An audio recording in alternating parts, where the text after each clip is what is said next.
Waterific Day, Water Gems! Welcome to Water Wisdom.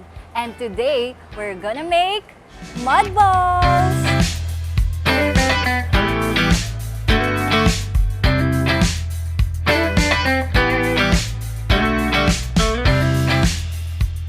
Ilan sa mga kinakaharap nating environmental issues ngayon ay may kinalaman sa ating yamang tubig, katulad na lamang ng water scarcity at water pollution na dulot ng oil leakage, plastic waste, at marami pang iba. Kaya naman today, we're gonna keep in touch with our Mother Earth, literally, and have some eco-friendly fun by making mud balls. Kasama, syempre ang ating friends from the Puerto Princesa City Environment and Natural Resources Office.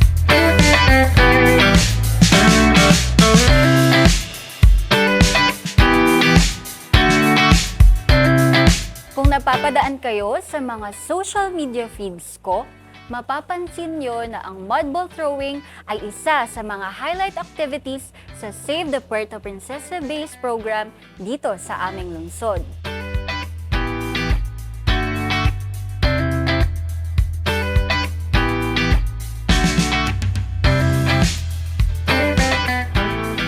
So kasama po natin ngayon si Ma'am Joy Madrinian from City Enro at aalamin natin ngayon kung ano ba ito, para saan at kung paano ginagawa. Hello Ma'am Joy, kamusta Hello, Miss po? Jem. Welcome ka dito sa City Enro. Yay! So, matanong ko nga po, ano nga po ba itong tinatawag na EM mud balls or Effective Microorganism Mud Balls? Ang EM mud balls o itong tinatawag nating bulang putik, no po, na yari siya sa pinaghalo-halong mga effective microorganisms extended.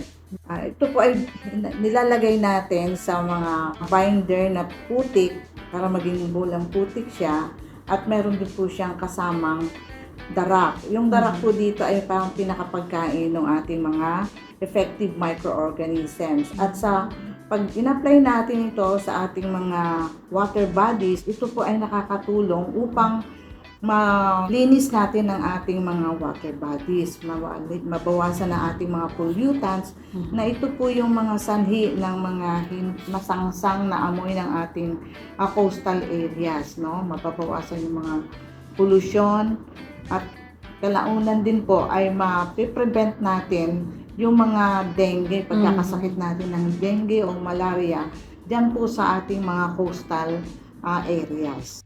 So, matanong ko lang din ma'am, kung meron kasing iba siguro na question nila kung safe ba ito, ano po yung masasabi niyo po? Sa akin po, based on our experience, ay napaka-safe ito. At saka base rin po dun sa nagturo nung paggawa natin ng mud balls. Actually nga po, yung effective microorganism extended na yan, no po, kung ang ginagamit nating molasses ay yung for human consumption, ay pwede natin siyang inumin. Pero dahil nga sa ginagamit natin ito for mass production at saka pang-treat ng ating mga water bodies or pang-treat ng pollution, so industrial molasses ang ginagamit natin. No? Ayan. So, sa kanya, personally, yung nagturo nito, iniinom niya talaga yung ginagawa niyang effective microorganism extended. Ang sabi nga niya, kung ang Yakult, no, kinukompare niya sa Yakult, Parang ganun mas pala. mabisa po itong ginagamit natin dahil mas marami siyang effective microorganisms compared to Yakult. So, ibig sabihin safe po, opo, hindi siya harmful. Hindi siya harmful. Sa isang tao na gusto gumawa nito or magto-throw ng mud ball, safe po siya. Ito po palang effective microorganisms ay dapat mas marami sila, no? Kung mas marami sila sa ating surroundings kaysa doon sa mga harmful microorganisms. So yun po yung pinaka-role niya sa environment, is to balance the number of harmful microorganisms in the environment, no? Itong ating paggamit ng mga effective microorganisms. At saka yun nga pala, hindi ko na banggit kanina, yung ating mud balls ay merong effectivity, no, sa water bodies natin for at least, no, 5 to 7 days. At meron pa rin pala kaming reminder sa mud ball throwing. Dapat kung magma-mud ball throwing tayo, pipiliin natin yung time na low tide para kakapit agad siya doon sa area na gusto natin itong i-treat, no? So, kung coastal, syempre, kung malaki kasi ang tubig, may time pa siya na kumbaga, aagawsin muna siya, sasama siya sa tide. Pero kung low tide na agad, so kung doon lang sa coast natin siya ihahagis, doon siya didikit. Okay. Na-excite na po ako. Mukhang nakakatuwa po ang experience ng paggawa nito. Hindi lang yung sa mud ball throwing, but this time excited ako kasi syempre kasama akong gagawa ngayon. Kaya ma'am, Okay, tara let's na. gym. Let's gym! Ang mud balls ay mixture ng 2 dry ingredients at 3 liquid ingredients. Sinisimulan nito sa paghalo ng lupang luwad at rice bran o darak. Pagkatapos ay hinahalo na dito ang liquid components na binubuo ng effective microorganisms, molasses at tubig.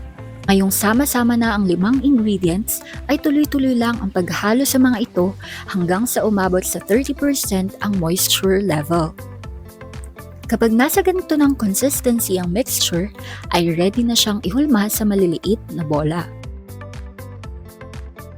Once na natapos ng paghuhulma sa mga mixture, ay ilalagay na ang mga ito sa isang drying area. Hindi pa ito pwede gamitin dahil kailangan pa nitong matuyo for at least 2 weeks.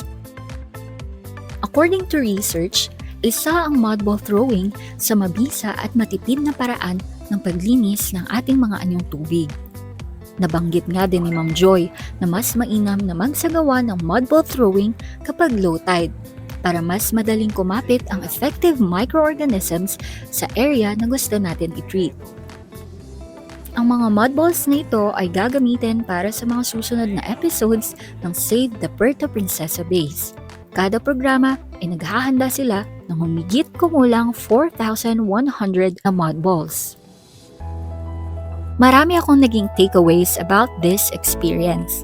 Isa na dito ang epektibong konsepto ng mud balls. They are like the little superheroes of our waters. By throwing them in polluted areas, they release beneficial microorganisms into the water, helping to break down pollutants and improve water quality. With this newly sought knowledge, let us conquer the challenges of harmful microorganisms with the abundance of beneficial ones. So, let's roll up more mud balls and take action to protect our water sources. And that's it for today's Water Wisdom. Until our next episode!